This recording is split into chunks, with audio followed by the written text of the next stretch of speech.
بسم اللہ الرحمن الرحیم۔ السلام علیکم ناظرین گرامی، آپ نے بہت سی عجیب و غریب، سنسنی خیز اور لمحہ لمحہ رنگ بدلتی ہوئی کہانیاں سنی ہوں گی، لیکن آج جو کہانی میں آپ کے سامنے پیش کرنے جا رہا ہوں وہ ایک ایسے نوجوان کی کہانی ہے جسے دنیا نے ٹھکرا دیا تھا اور وہ خودکشی کرنے پر مجبور ہو گیا تھا۔ اس سے پہلے کہ وہ خودکشی کرتا، اس پر انسانوں کو نہیں بلکہ جنات کو ترس آ گیا، اور پھر اسے ملا ایک اس کا ایسا ہم شکل جن دوست جس نے اس کی زندگی بدل کر رکھ دی۔ لمحہ لمحہ رنگ بدلتی، مسکراہٹیں بکھیرتی دلکش داستان۔ تو آئیے ناظرین، کہانی کی شروعات کرتے ہیں۔ دیوار پر لگے ہوئے کلاک نے ٹن ٹن کر کے 8 بجائے، لیکن اس کی سوئیاں 9:30 کے ہندسے بتا رہی تھی۔ میرے خیالات کا سلسلہ ٹوٹ گیا اور میں نے کھا جانے والی نگاہوں سے کلاک کی طرف دیکھا۔ اس کم بخت کو بھی اسی وقت مذاق سوجا تھا، حالانکہ ٹھیک 8 بجے میں اپنے فلیٹ میں داخل ہوا تھا اور 9:30 بجے اللہ رکھا ریسٹورنٹ کا بیرا میرے لیے کھانا لے کر آیا تھا۔ ٹھیک 11 بجے میں نے اپنے ایک بینڈ کے ریڈیو سے رات کی خبریں سنی تھی۔ تقریباً 12 بجے میں بستر پر لیٹ کر سونے کی کوشش کرتا رہا تھا اور 1 گھنٹے کی مسلسل کوشش کے بعد بھی نیند نہ آنے پر اٹھ کر بیٹھ گیا تھا۔ پھر نہ جانے کتنی دیر تک میں نے زرینہ کو ایک نفرت بھرا خط لکھنے کی کوشش کی تھی، لیکن پیڈ کا آخری کاغذ بھی پھاڑنے کے باوجود خط نہ لکھ سکا تھا۔ تب خط لکھنے کا ارادہ ملتوی کر کے میں کچھ اور سوچنے لگا تھا، اور اس وقت سے اب تک مسلسل سوچ رہا تھا۔ ہائی لائٹ کے نئے پیکٹ میں آخری سگریٹ رہ گئی، گویا میں نے سوچ بچار میں پوری 19 سگریٹیں بھی پھونک ڈالی تھی، اور اتنی سگریٹ پینے میں کم از کم 2 گھنٹے ضرور لگے ہوں گے۔ لیکن کم بخت کلاک 8 بجا رہا تھا اور اس کی سوئیاں 9:30 کے ہندسے پر تھیں، لیکن کلاک بھی کیا کرتا، وہ اپنی عمر کی آخری منازل میں تھا۔ یہی کیا کام تھا کہ اس بڑھاپے میں بھی وہ حسب توفیق اپنا فرض ادا کر دیتا تھا۔ اس کی کیفیت ایک فرض شناس لیکن افیونی پہرے دار کی سی تھی، جو دن کے 12 بجے بھی افیون کی پینک میں جون کر جاگتے رہو کا نعرہ لگا دیتا ہے۔ تمام تر غلطی اسی کی نہ تھی، میں نے کبھی اس کی طرف متوجہ ہی نہیں دی تھی۔ کبھی اس کا فریم خوشنما اور چمکدار تھا، گھنٹے کے اوپری شیشے پر خوبصورت نقش و نگار بنے ہوئے تھے، لیکن اب سرے سے شیشہ ہی غائب تھا۔ گرد اور میل کچیل سے پیتل کے چمکدار گھنٹے کا رنگ بدل گیا تھا۔ اندرونی حصوں میں مکڑی نگر آباد ہو گیا اور مکڑیوں کے بہت سے خاندان اس میں سکون و آرام کی نیند بسر کر رہے تھے۔ البتہ جب کبھی اس کا گھنٹہ بج اٹھتا تو چھوٹے چھوٹے ہلکے پھلکے بچے خوف زدہ ہو کر باہر نکل آتے اور دیوار پر ادھر ادھر دوڑنے لگتے، لیکن پھر ان کے والدین انہیں سمجھا بجھا کر واپس گھر لے جاتے اور بہادر بننے کی تلقین کرتے۔ سیاہ اور چمکدار سوئیاں ڈھیلی ہو کر بے جان ہو گئی تھی، وہ اس شریر گھنٹے کا ساتھ نہ دے پاتی، اور جب وہ دن کے 12 بجا رہا ہوتا تو سوئیاں بلندی سے پستی میں آ پڑتی اور 6:30 بج جاتے۔ چنانچہ کلاک کو بے قصور قرار دے کر میں پھر گور و خوض میں مصروف ہو گیا۔ مردود اختر بیگ نے مجھے شکست فاش دی تھی اور بے وفا زرینہ نے مجھے 3 سال تک احمق بنایا تھا۔ اس سے بہتر تو انجیلا تھی، اگر اس کی دونوں آنکھیں بیک وقت مختلف سمتوں میں نہ دیکھتی ہوتی اور تھوڑی پر جلے ہوئے کا نشان نہ ہوتا تو وہ زرینہ سے کہیں خوبصورت تھی۔ اس کا قد زرینہ سے کہیں اچھا تھا اور جو مجھ سے زرینہ سے زیادہ محبت کرتی تھی، لیکن نہ جانے موٹا حشمت کہاں سے اس کوتا کا لڑکی کو لے آیا جس نے مجھے انجیلا سے دور کر دیا۔ زرینہ نے چند ہی دنوں میں مجھے خود پر عاشق کر لیا اور انجیلا سوگوار ہو گئی۔ زرینہ مجھ سے محبت کی پینگیں بڑھاتی رہی اور میں انجیلا کو بھولتا گیا۔ خدا مجھے معاف کرے، میں نے انجیلا کی بینگی آنکھوں کا مذاق بھی اڑایا جس کی محرک زرینہ تھی۔ پھر انجیلا اتنی بد دل ہو گئی کہ اس نے ادھیڑ عمر کے جیکب سے شادی کر لی۔ انجیلا کی شادی میں میں اور زرینہ اسی طرح شریک ہوئے تھے جیسے میاں اور بیوی ہوں۔ اس طرح خوشی کے موقع پر بھی اس کے دل پر چرکے لگانے سے باز نہ آیا۔ مجھے انجیلا کی وہ کربناک مسکراہٹ یاد آ گئی جو مجھ سے شادی کی مبارکباد وصول کرتے وقت اس کے ہونٹوں پر آ گئی تھی، لیکن اس میں میرا کوئی قصور نہیں تھا۔ سب کچھ زرینہ کی وجہ سے ہوا تھا، اور اب زرینہ اختر بیگ سے شادی کر رہی تھی صرف اس لیے کہ اختر بیگ اکاؤنٹنٹ تھا، اس کی تنخواہ 1100 تھی اور میں ایک کلرک تھا۔ میری تنخواہ 350 تھی، مگر اب میں کیا کروں؟ زرینہ کی شادی کا کارڈ سامنے میز پر پڑا منہ چڑھا رہا تھا اور میں غصے سے کھور رہا تھا۔ ہم سب موٹے سیٹھ حشمت علی کی امپورٹ ایکسپورٹ کی فرم حشمت برادرز میں کام کرتے تھے۔ سیٹھ حشمت خالص سیٹھ تھے، نہ جانے کون سے خاندان سے ان کا تعلق تھا، لیکن اب باعزت لوگوں میں شمار ہوتے تھے۔ بڑے بڑے لوگوں سے رسوخ تھے، بڑے بڑے لائسنس مل جاتے تھے اور کاروبار خوب چل رہا تھا۔ لیکن حشمت سیٹھ حد درجہ کنجوس تھے، لنڈا بازار کے سوٹ پہنتے تھے، سڑی بڑی آسٹن کار میں سفر کرتے تھے جس میں ہارن کے سوا ہر چیز بولتی تھی۔ جس طرف سے گزرتے راہگیر دور دور ہٹ جاتے کہ کہیں گاڑی کا بونڈ اچھل کر ان پر نہ آ پڑے۔ دفتر کی بھی یہی حالت تھی۔ پورے 6 سال سے میں اس میں کام کر رہا تھا، لیکن ایک بار بھی کبھی دفتر میں رنگ و روگن نہیں کرایا گیا تھا۔ دیواروں پر البتہ جگہ جگہ پان کی پھینک سے گلکاری ہو رہی تھی۔ دفتر کے بہت سے لوگ پان کے شوقین تھے اور کام کے اوقات میں کہیں اور جا کر پیک تھوکنے کی تکلیف نہیں کرتے تھے۔ حشمت سیٹھ کو بھی اس پر اعتراض نہیں تھا، کیونکہ یہ ملازموں کی مستعدی اور وفاداری کا ثبوت تھا۔ فرنیچر بھی سیٹھ حشمت کی کفایت شعاری کا آئینہ دار تھا۔ رحیم الدین کباڑی سے فرنیچر کی سپلائی کا معاہدہ تھا اور رحیم الدین نے نایاب فرنیچر حشمت برادرز میں جمع کر دیا تھا۔ رحیم الدین بھی ماہر فن تھا۔ ٹوٹی پھوٹی میز کرسیوں کو تیار کر دینا اس کے دائیں ہاتھ کا کام تھا، کیونکہ اس کا بایاں ہاتھ شانے کے قریب سے غائب تھا۔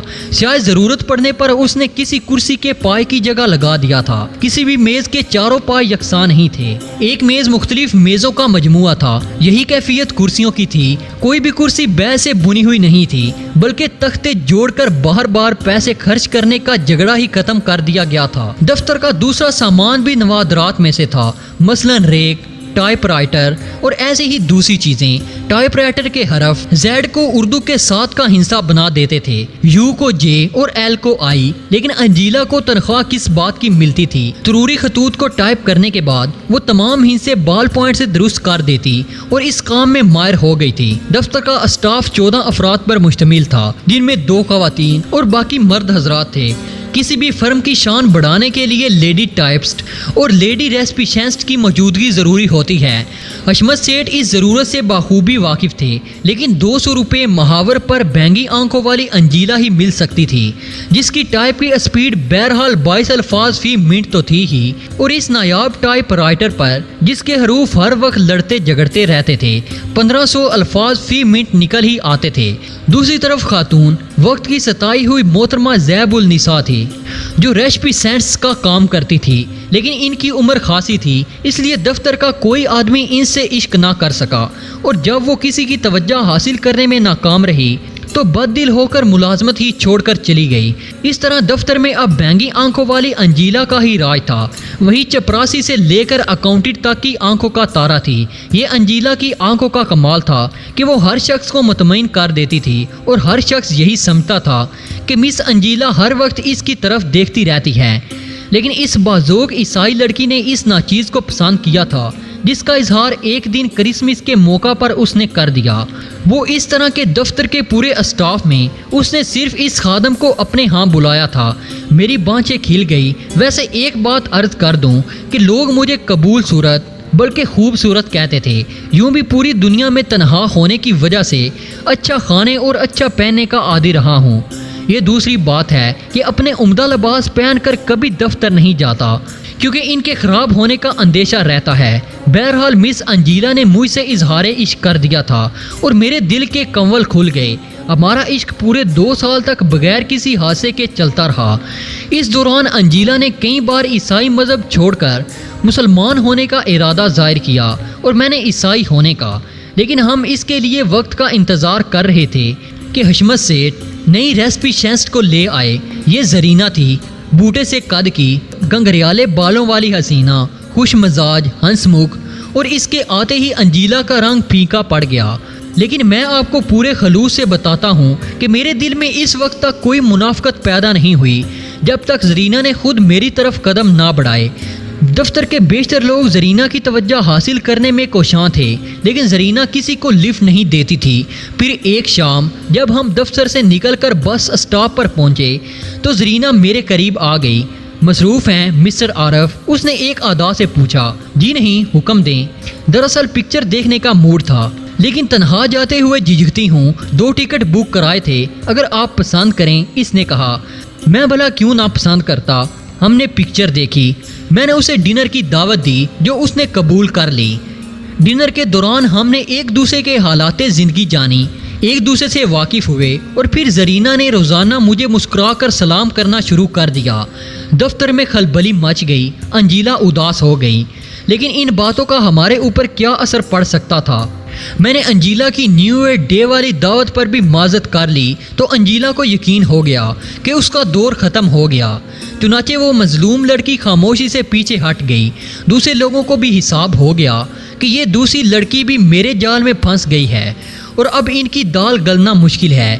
چنانچہ انہوں نے بھی عشق کرنے کے اوزار سمیٹ کر دل کے تھیلے میں بند کر لیے اور ہمارے بارے میں کانا بھوسی کرنے کے سوا اور کچھ نہ کر سکے۔ یوں زرینہ سے میری محبت پروان چڑھنے لگی۔ ہم ہر جگہ ساتھ آتے جاتے۔ دفتر میں بھی زرینہ 2-3 بار میرے پاس آتی اور میں 2-3 بار اس کے پاس جاتا۔ ہم دونوں ایک دوسرے کو اطلاع دیے بغیر کبھی غیر حاضر نہ ہوتے۔ دوپہر کو ساتھ کھانا کھاتے۔ شام کو میں زرینہ کو اس کے مکان پر چھوڑنے جاتا۔ وہ مجھے 1 پیالی چائے پلاتی۔ اس کی بوڑھی ماں مجھے بیٹا اور چھوٹا بھائی انکل کہتے۔ اس طرح پورے 3 سال گزر گئے۔ ان 3 سالوں میں میں اور زرینہ اتنے قریب آ گئے کہ دوری کا تصور بھی دور ہو گیا۔ انجیلا کے دل کی سیٹ خالی ہو گئی تھی، چنانچہ دفتر کے دوسرے لوگوں نے الیکشن لڑا، لیکن کسی کو کوئی ووٹ نہ مل سکا۔ تب ادھیڑ عمر کے جیبک نے انجیلا کو مذہب اور ملت کا واسطہ دے کر اپنی طرف متوجہ کر ہی لیا۔ اس نے شاید اسے یہی بتایا ہوگا کہ یہ مسلمان ایسے ہی ہوتے ہیں۔ آخر میں نے اپنے مذہب کی لڑکی کو اس پر ترجیح دی تھی، چنانچہ کیوں نہ وہ بھی اپنے مذہب کے آدمی کا خیال کرے۔ چنانچہ ایک دن جیکب نے مجھے اپنی شادی کا کارڈ دیا۔ یہ شادی مس انجیلا کے ساتھ ہو رہی تھی۔ میں اور زرینہ اس کارڈ کو دیکھ کر خوب ہنسے تھے۔ پھر ہم نے ان کی شادی میں شریک ہونے کا فیصلہ کر لیا۔ دفتر کے دوسرے لوگ بھی پہنچے تھے، لیکن میں اور زرینہ ساتھ ساتھ انجیلا کی شادی میں گئے۔ میں نے زرینہ کو اپنی پوری تنخواہ خرچ کر کے ایک ساڑی خرید کر دی تھی، اور اس ماہ میرے اوپر جو کچھ بیتی اس کا ذکر کیا کروں۔ ہاں تو ہم اس شادی میں شریک ہوئے اور اس کامیابی سے شریک ہوئے کہ لطف ہی آ گیا۔ دفتر کے دوسرے لوگوں کو یقین ہو گیا کہ بات حد سے آگے بڑھ چکی ہے۔ انجیلا نے افسردہ مسکراہٹ سے ہماری مبارکباد وصول کی۔ ہم دونوں کا مشترکہ تحفہ وصول کیا، اور یوں اس شادی کی یاد بہت دنوں تک ہمارے لیے دلچسپ موضوع گفتگو بنی رہی۔ پھر میری قسمت کے تاریک دور نے پلٹ کر میری طرف دیکھا۔ میں اسے بھول چکا تھا، چنانچہ اس نے اپنی اہمیت کا احساس دلانا ضروری سمجھا اور پوری طرح میری طرف متوجہ ہو گئی۔ ایک شام دوران گفتگو زرینہ نے تذکرہ کیا کہ اگلے ماہ کی 5 تاریخ کو وہ پورے 20 سال کی ہو جائے گی۔ میں جو اس کی خوشنودی کا کوئی موقع ہاتھ سے نہ جانے دینا چاہتا تھا، بول پڑا۔ تب اس ماہ تمہاری سالگرہ باقاعدہ منائی جائے گی؟ کیا مطلب؟ زرینہ نے چونک کر کہا۔ تمہارے گھر پر ایک چھوٹی سی تقریب ہوگی جس میں ہمارے دفتر کے تمام لوگ شریک ہوں گے، میں نے کہا، اور زرینہ کی آنکھیں خوشی سے چمک اٹھی، لیکن پھر اس نے اداس ہو کر کہا، میں نے اپنی سالگرہ کبھی نہیں منائی اور اس بار بھی کیسے منا سکتی ہوں؟ خاصے اخراجات ہو جائیں گے۔ تو ہونے دو ڈارلنگ۔ نہیں عارف، تمہارے اوپر یوں بھی کافی بار ہے، تمہاری آدھی تنخواہ تو میرے اوپر خرچ ہو جاتی ہے، بلا وجہ اس بوجھ کی کیا ضرورت ہے؟ لیکن میں تمہارے لیے ساری دنیا کا بوجھ اپنے کاندھوں پر اٹھا سکتا ہوں ڈارلنگ۔ پھر ہم سالگرہ کا پروگرام ترتیب دینے لگے۔ جوش محبت میں زرینہ کی سالگرہ کا پروگرام تو بنا چکا تھا، لیکن اس کے گھر سے نکلنے کے بعد مجھے اپنی حماقت کا احساس ہوا۔ یہ میں کیا کر بیٹھا تھا؟ میں سالگرہ کے انتظامات کہاں سے کروں گا؟ یہ حقیقت تھی کہ مجھے 350 روپے ماہور تنخواہ ملتی تھی۔ تنہا انسان تھا، بخوبی گزارا ہو جاتا تھا، لیکن جب سے زرینہ سے محبت کی تھی، آدھی تنخواہ اس کی ماں، بھائی اور خود زرینہ کی کچھ ضروریات پر خرچ ہو جاتی تھی۔ اس سلسلے میں نے اپنے اخراجات کم کر دیے تھے۔ مثلا پہلے میں ہمیشہ دیر سے دفتر کے لیے نکلتا تھا اور رکشہ یا ٹیکسی سے دفتر جاتا تھا، لیکن اب میں نے باقاعدہ سے بس کا استعمال شروع کر دیا تھا۔ علی صبح گھر سے نکل آتا تھا۔ پہلے ناشتے میں انڈے، مکھن اور دوسری چیزیں ہوتی تھی، لیکن اب صرف چائے اور سلائس پر گزارا کرتا تھا۔ پہلے میں کیپٹن کے 4 پیکٹ پیتا تھا اور اب ہائی لائٹ کا استعمال شروع کر دیا تھا۔ اسی طرح کی دوسری کفایات شاریوں سے میں نے ان اخراجات پر قابو پا لیا تھا جو زرینہ پر ہوتے تھے، لیکن اب سالگرہ کے لیے کافی رقم درکار تھی۔ میں گورو گوز کرتا رہا، لیکن لے دے کے گھر کے سامان پر ہی نگاہ گئی۔ گھر کے قیمتی سامان میں ایک ٹیپ ریکارڈر تھا جسے میں نے بڑی چاہت سے خریدا تھا اور یہ میرے تنہائی کے وقت کا ساتھی تھا۔ قیمتی ٹیپ ریکارڈر صرف 300 روپے میں فروخت کر دیا۔ کلائی کی گھڑی 105 روپے میں بکتی، 3 عمدہ سوٹ سلائی کی قیمت میں بک گئے۔ دیوار کے اس کلاک کے ایک کباڑی نے صرف 12 روپے لگائے تھے، اس لیے یہ بدبخت بک گیا۔ بہرحال میں 700-800 روپے حاصل کرنے میں کامیاب ہو گیا، لیکن زرینہ کی خوشی کے لیے یہ قربانی کوئی اہمیت نہیں رکھتی تھی۔ میں نے 100 خوبصورت دعوتی کارڈ چھپوائے اور جب کارڈ تیار ہو گئے تو زرینہ کے سامنے رکھ دیے۔ کس قدر خوش ہوئی تھی وہ ان کارڈوں کو دیکھ کر۔ اس دن اس نے میری سچی محبت کا اقرار کیا تھا، میرے ساتھ دائمی زندگی نبھانے کا وعدہ کیا تھا اور میں نے سوچا تھا کہ زرینہ کا دل جیتنے کے لیے میں نے جو کچھ کیا ہے وہ بہت بڑی دانش مندی تھی۔ بہرحال دعوت نامے تقسیم کر دیے گئے۔ اس تقسیم میں پیش تھا، لیکن خوف زدہ بھی تھا کہ کہیں میری مہیا کی ہوئی رقم کم نہ پڑ جائے۔ تاہم میں نے سخت احتیاط سے کام لیا، زرینہ کو احساس بھی نہ ہونے دیا اور تمام کام بخیر و خوبی نمٹ گئے۔ سالگرہ پارٹی میں میں نے اپنا آخری خوبصورت سوٹ زیب تن کیا تھا۔ زرینہ نے میری دی ہوئی ساڑی پہنی اور ہم مہمانوں کا استقبال کرنے لگے۔ مہمانوں میں شیطان کا خالہ زاد بھائی اختر بیگ بھی تھا۔ اختر بیگ ہمارے ہاں اکاؤنٹنٹ تھا، خاصے ٹھاٹ سے رہتا تھا، ٹیڑھی میڑھی سی شکل تھی لیکن جوان آدمی تھا، اور پھر سب سے بڑھ کر بات یہ کہ 1100 روپے محاور تنخواہ ملتی تھی۔ دوسرے مہمانوں نے حسب توفیق زرینہ کو تحائف پیش کیے اور پھر اختر بیگ نے بھی اپنا تحفہ زرینہ کو دیا۔ یہ سنہری مخمل کا ایک بکس تھا، یہ میری طرف سے حقیر نذرانہ۔ اس نے ایک ادا سے جھک کر کہا، تمام مہمانوں کے تحفے کھلے ہوئے تھے، ہم ان کی مالیت کا اندازہ بخوبی لگا سکتے تھے، لیکن اس بند ڈبے میں نہ جانے کیا تھا۔ زرینہ اس ڈبے سے بہت متاثر نظر آ رہی تھی اور اس کے دل میں اسے کھول کر دیکھنے کی خواہش مچل رہی تھی۔ اس سے کہیں زیادہ یہ خواہش میرے دل میں تھی، لیکن ہم دونوں ہی خود پر قابو پائے رہے اور سالگرہ کی دعوت بخیر و خوبی اختتام کو پہنچ گئی۔ مہمانوں کے جاتے ہی ہم دونوں سنہری ڈبے کی طرف لپکے۔ ہم نے بڑے تجسس سے اسے کھولا اور ڈبہ کھلتے ہی میری آنکھیں پھیل گئی۔ ڈبے میں زیورات کا ایک خوبصورت سیٹ جگمگا رہا تھا۔ زرینہ کا چہرہ اس سیٹ کو دیکھ کر گلنار بن گیا اور میرے جبڑے لٹک گئے۔ اتنا قیمتی تحفہ تصور بھی نہیں کیا جا سکتا تھا۔ میرا خیال ہے امیٹیشن ہے، میں نے کہا۔ سونے کا معلوم ہوتا ہے، زرینہ نے کہا۔ پھر اس کی ماں نے بھی تصدیق کر دی کہ زیورات خالص سونے کے ہیں، کم از کم 1500 کے ہوں گے، زرینہ نے کہا۔ سونا بہت سستا ہے آج کل، زیادہ سے زیادہ 500 کے ہوں گے، نگینے زیادہ ہیں، میں نے کہا۔ تمہیں ان چیزوں کی کیا تمیز، زرینہ نے ناک کوڑ کر کہا، اور پھر اسی وقت اس نے آئینے کے سامنے جا کر زیورات پہن لیے اور ان زیورات کو زیب کرنے کے بعد وہ در حقیقت بہت خوبصورت نظر آنے لگی تھی۔ یہ اختر بیگ اس قدر مخلص نکلے گا مجھے خیال بھی نہ تھا، زرینہ نے کہا۔ مجھے اجازت دو زرینہ، میں نے کہا۔ اچھا خدا حافظ، وہ بے خیالی میں اپنے بوندوں کے نگ درست کرتے ہوئے بولی اور میں حیران رہ گیا۔ مجھے گمان بھی نہیں تھا کہ وہ اتنی بے نیازی سے مجھے جانے کی اجازت دے دے گی۔ میں دل برداشتہ سا چلا آیا، میری آنکھوں میں اندھیرے سے جاگ اٹھے تھے، دماغ سائیں سائیں کر رہا تھا۔ اختر بیگ پر غصہ آ رہا تھا، خود پر غصہ آ رہا تھا، بلا وجہ یہ سالگرہ کا کھٹ راگ پھیلایا تھا، لیکن پھر میں نے دل کو تسلی دی۔ عورت کی فطرت کے مقولے یاد کیے، عورت تو زیورات پر مرتی ہے، لیکن زرینہ کو بہت جلدی میری دل شکنی کا احساس ہو جائے گا، وہ مجھ سے معافی مانگ لے گی۔ البتہ میں اس سے 2-3 دن تک ناراضگی کا اظہار کروں گا، اسے احساس دلاؤں گا کہ اس نے سونے کی چمک سے مرعوب ہو کر میری دل شکنی کی تھی۔ اس رات، اس وقت تک جب تک نیند نہ آئے گی، میں غم و غصے کا شکار رہا۔ دوسرے دن حسب معمول میں دفتر میں پہنچا، زرینہ بھی آ چکی تھی۔ میں نے اس کی طرف دیکھا، روزانہ وہ مسکرا کر میرا استقبال کرتی تھی، اس روز بھی اس نے استقبالیہ نگاہوں سے